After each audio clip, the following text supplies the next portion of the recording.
Morning, guys. Welcome back to Red River Living. Guys, we're out in the garden this morning, kind of going to go over a few things, and we are up and out it this morning. We tried last night. Wind's just blowing too much, and kind of hoping it'd be calm today. It's still blowing windy, so we're going to see if we can get a little footage shot today. But we're out in the garden. As everybody's talking about right now, this heat wave that's coming across the United States is really just about unbearable. There are a few things though that are growing. Okra, it's like cotton, it can handle this heat. Zucchini or squash, we sprayed for squash bugs the other day, so it's really taking a beating. But worse than anything is the heat. The bugs we can kind of handle a little bit, but this heat is really just taking its toll. It ain't just taking its toll on the garden, but it's basically taking a toll on us as the workers themselves out in it. I'm going to go through, pick a few vegetables. I can kind of show you what's doing good and what's not doing good. The stickers have battled us this year, and we finally made up our mind. We're just going to have to get some poison and start spraying and treating for those. Probably do some pre-emergent on stickers. But mostly, guys, we're just like everybody else, just trying to survive this heat wave right now. And the 2-week forecast doesn't look good, but hopefully, hey, we're going to get some rain in here pretty soon and get this heat wave broken. Let's just walk around. We're going to look at some stuff. I'll show you how the peas are doing. We planted those behind the corn.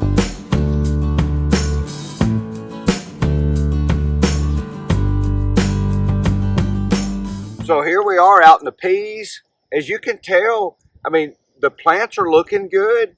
You can look at the strips here, our drip tape, and we're watering at night these. So the peas are really looking good right now.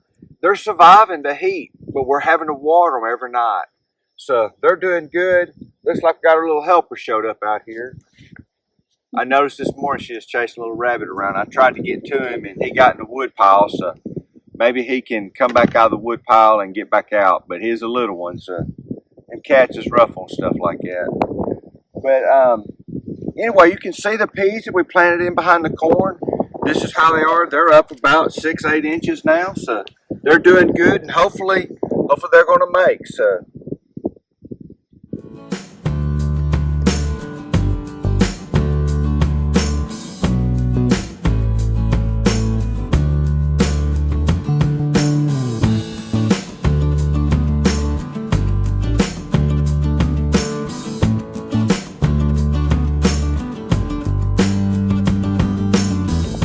I was telling y'all that the end of the garden right here had a ton of nut grass in it. And in the video I told you that I didn't want to spray it because of the sedge, the nut being down in the ground. You can tell I'm going to have to do something here with this nut sedge this year because the nut sedge literally has grown through the potatoes. You know, just pull it from one side to the other, go right through them. So the potato harvest might be pretty slim this year. We'll have to look at this and see. See, it just grows right through the potatoes.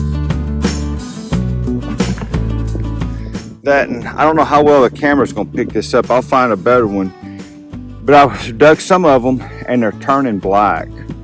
And I'm pretty sure that's what the heat's doing to them here in the ground.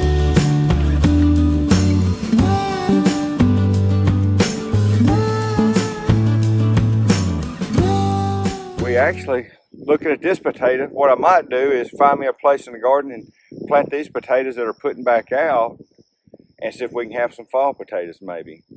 That might be an option.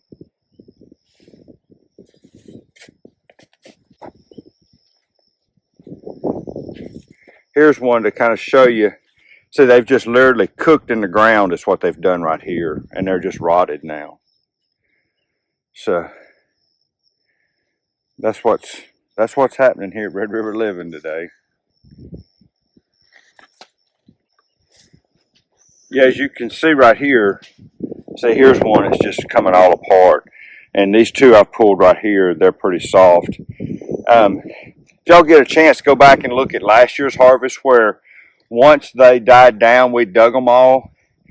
You'll see that we had a really good year last year. You know, we tried something different this year, and hey, lesson learned. It just didn't work out. So you'll get a chance to see what we harvested last year, and you'll see how kind of disappointed we are this year with what's going on. So anyway, I'm going to keep fooling with them a little bit and see if I can find enough for us to maybe have to eat today.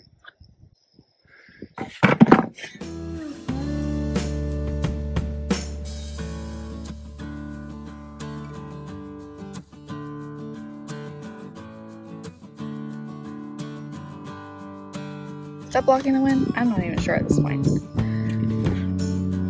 There's not much wind. Well, guys, we went over into potatoes and dug a little bit. To be honest with you, just pretty frustrated over the way I let it get and everything over there. But looks like I've managed to dig us up a few potatoes we can have for supper a few nights here. So anyway, you know, it's gardening. Compared to last year, it's really a disappointment. If y'all get a chance, I would appreciate if y'all look at our last year's video on our potato harvest, because we made the potato. I don't know how many pounds we made, but we sure made a lot of potatoes. So I have to do a little reading and do some things different next year. Looks like we're going to be looking at the watermelon. Looks like we might be picking us a watermelon today. So everybody come right here at it. Just gonna pull it out and set it off to the side right there.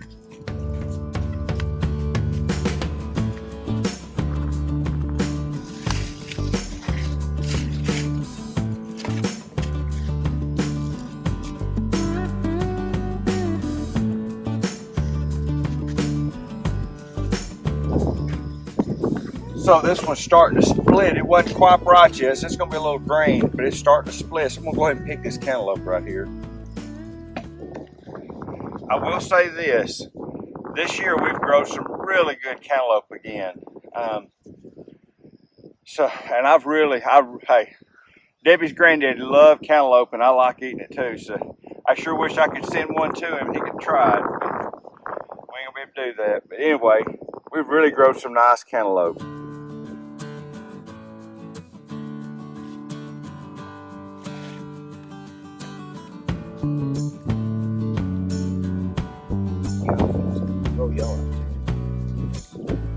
What are you doing there, Dad? Well, here we got a watermelon that's busted, and as you can tell, the bees and the yellow jackets have found it. I'd like to kill every yellow jacket I could here, but those honeybees, I'm gonna try to keep from killing them. So I'm gonna just set this off to the side. I got a thing from old bees. I don't have any no hives yet, but one of these days I'm gonna have me a hive. And just look at them little honeybees there. I'm still chunking this one. I'm gonna set it off to the side and let the bees keep eating on it.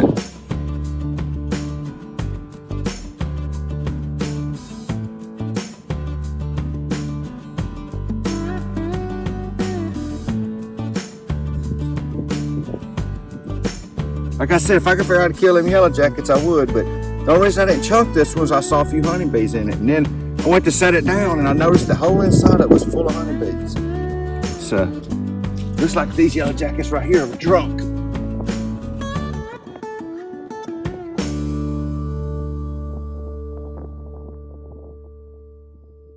I guess I got watermelon wine.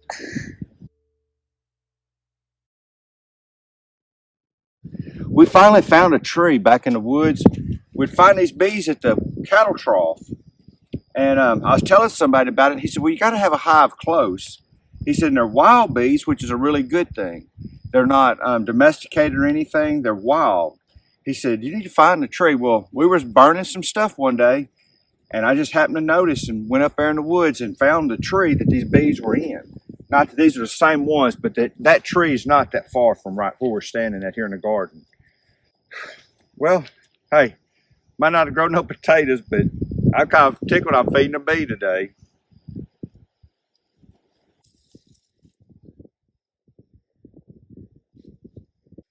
I found another busted one, but it's got the bees in it too. So since it's got bees in it, I'm gonna set them out here to the side.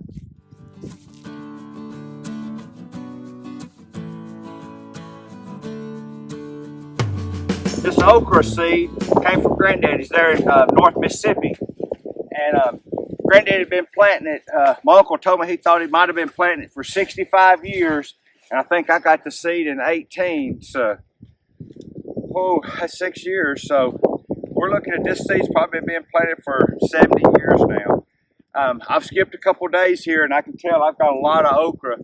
What I've been doing with the produce, that as far as like the cucumbers, watermelons, anything like that that's gone bad, I either take it to the chickens or the cucumbers, the cows, and they really like the cucumbers and cantaloupe.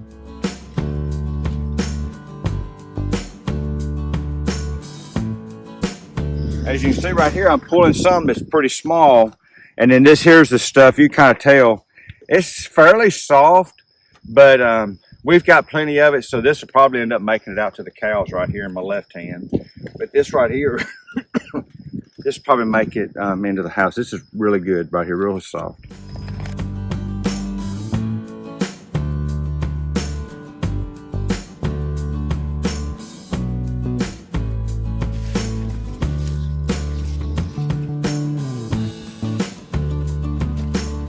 So here's our butter beans, guys. We've able to get a picking off of them earlier in the year. I've kept them. They're making a few pea or butter beans. So we may come out here and go through these later on and just see if I might can come up with a mess of butter beans, maybe.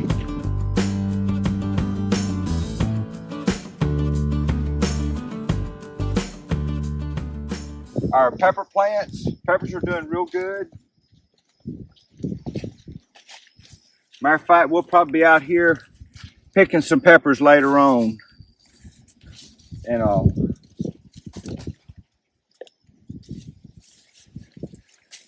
Debbie makes up something called cowboy candy, and We'll have to make that and show. Yeah, we'll have to make that up viewers on the cowboy candy. Do a video on the cowboy candy. I've given it out to some neighbors, and my neighbor's daughter, I was over visiting with them, and the first thing she asked me after we said hello was, she goes, "You got any cowboy candy?" And I said, "No, I think I'm just about out." And my son-in-law popped in. He said, "No, I got the last jar." And my neighbor's daughter made a request for this cowboy candy. So we'll make some of that up. Maybe do a video on that for y'all. But it's just a recipe we got offline, and everybody seems to like it real well. They are loaded. Yeah, peppers, you know, and they did really good last year at the end too. So jalapenos look like they're setting again real good and starting to grow. So we've picked these earlier and made about 4 or 5 quart jars of cowboy candy. So, but they're looking really good. I'm not sure what these are.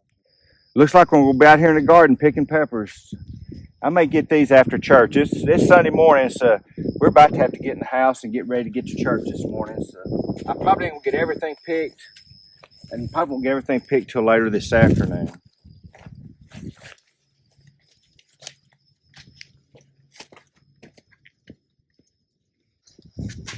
As you can tell, last year, my wife thought it would be really, really pretty to plant a row of zinnias down the outside edge of the garden. They were really, really pretty. But this year, we have more zinnias coming up everywhere, just random in the garden. These right here are actually... That's a wildflower. This is a wildflower right here. But butterflies, if you look right up here, look at this. I'd almost have to say it's like a bumblebee. See the bee in it? It's not a honeybee. So I'm just a word of caution. If you decide to plant zinnias down the outside edge of the garden, you're going to have zinnias for a lifetime, I think.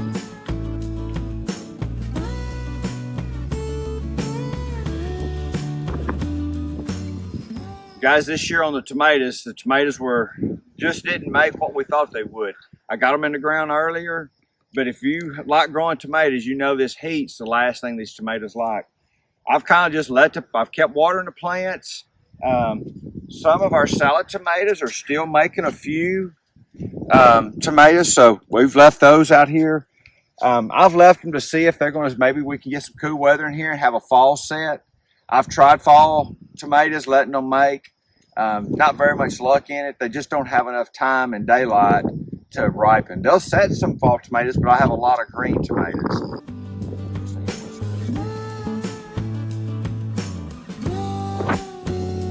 Do you see your green onions? No, not yet, I don't. Well, guys, that's going to wrap up our July garden overview of what's been going on here in the garden. We'll try to do something maybe late August to see how things have survived this heat wave that we've got going on here. Looks like our okra's going to do really good. We're fixing to get back in it and finish picking it. Guys, as always, we appreciate y'all watching. We appreciate it if you'd like and subscribe. We'll see y'all next time.